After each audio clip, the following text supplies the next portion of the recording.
ગરબડ છે તથા તમામ મારા ટીવીના દર્દીઓનું આજે ન્યુટ્રિશન કિટ ડિસ્ટ્રીબ્યુશનમાં હાર્દિક સ્વાગત કરું છું. મારો પરિચય આપી દઉં. હું ડૉક્ટર શીતલ રામ, જિલ્લા ક્ષય અધિકારી.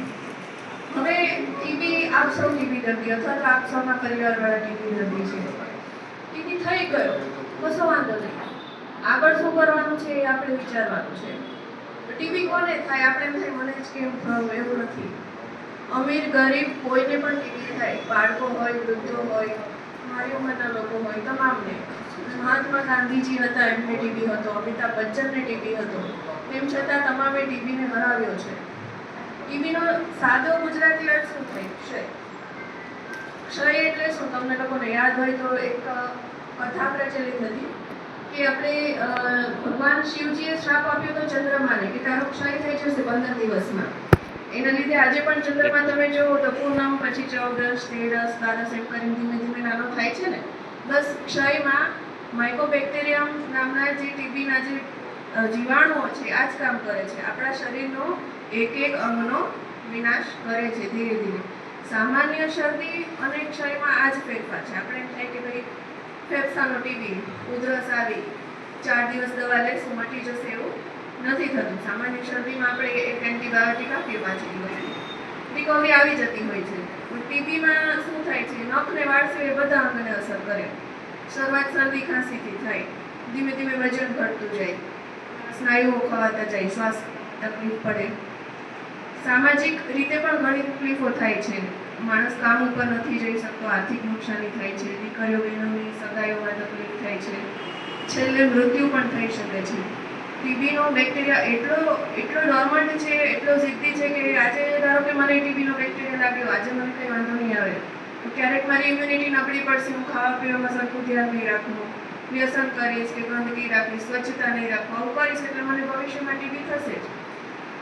મારી સાથે મારા પરિવારને પણ થવાની શક્યતા વધારે છે. આજે મને ધારો કે ટીબી મટી ગયો છે એનો મતલબ એમ નહીં કે ભવિષ્યમાં મને કે મારા પરિવારના સભ્યોને નહીં થાય. બેક્ટેરિયા સુષુપ્ત અવસ્થામાં તમારા શરીરમાં પડ્યો રહે છે. એક સાથે 4 થી 15 પ્રકારની દવાઓનો મારો આપણે એક સાથે કરીએ છીએ, તેમ છતાં એને મારવો અઘરો છે, પણ નામુમકિન નથી. આપણે કઈ વસ્તુ કરવી કે જેનાથી ટીબીથી બચી શકાય છે, અથવા તો ટીબી થયો છે તો સારવાર તો દવા અને ખોરાક 2 વસ્તુ પર ખાસ ધ્યાન રાખવાનું. દવા તમે લોકો 1 મહિનો લેશો ને એટલે બહુ સારું લાગશે, મને સારું થઈ ગયું, દવા નથી લેવી, એવું કરવાનું નથી. તમને સારું લાગશે પણ જીવાણુ તમારી અંદર હાજર જ છે. ઓછામાં ઓછી 6 મહિના અથવા તમારા ડૉક્ટર કહે ત્યાં સુધી તમારે દવા લેવાની છે. ખોરાકમાં એવું છે કે જે નોર્મલ વ્યક્તિઓને જેટલા ખોરાકની જરૂર પડે છે, ટીબીના દર્દીને એનાથી 2 ગણો વધારે સારો આહાર જોઈએ છે, વધારે શક્તિવર્ધક આહાર જોઈએ છે. કેમ કે એનું શરીર તમે જુઓ તો દુબળું જ હશે, નબળો જ પડતો જશે. ખાલી દવાથી એને ફરક નહીં પડે. વ્યવસ્થિત 3 ટાઈમ ઘરનું જમવાનું, ગરમ જમવાનું, ઠંડુ નહીં, બહારનું નહીં. શું ન કરવું? ગંદકી ના કરવી, સ્વચ્છતા રાખવી. ટીબીનો દર્દી હોય તો એને માસ્ક પહેરવું.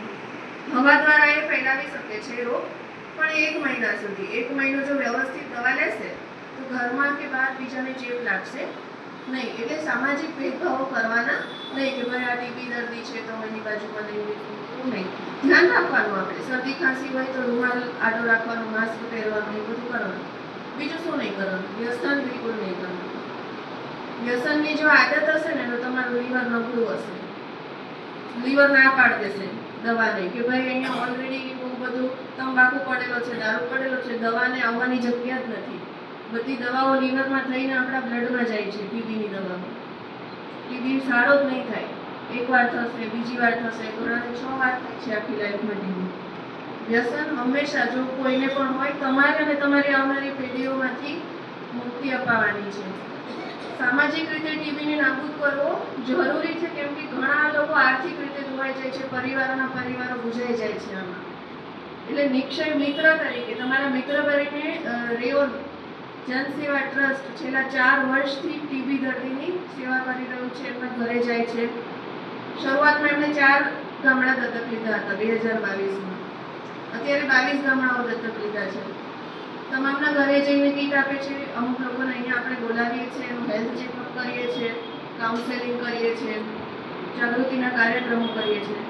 હાલ રેયોન જનસેવા ટ્રસ્ટ દર મહિને 80 દર્દીને કીટ આપી રહ્યું છે રાશનની. તમને તમારી ફરજ શું છે? નૈતિક ફરજ. ચલો તમને ટીબી સારો થઈ ગયો, તમારે ટીબી ચેમ્પિયન બનવાનું છે. તમારી આસપાસ કે ઘરમાં કોઈને ટીબી ન થાય એનું ધ્યાન રાખવાનું છે ને જો કોઈને છે તો એને દવા પૂરી કરવામાં મદદ કરવાની છે. તમારે પણ એના નિક્ષય મિત્ર બનવાનું છે, ન્યુટ્રિશન કીટ આપવાની છે. આ રીતે જ આપણે ટીબીને હરાવી શકું છું. આટલું કરી મારી વાણીને વિરામ આપું છું. આભાર.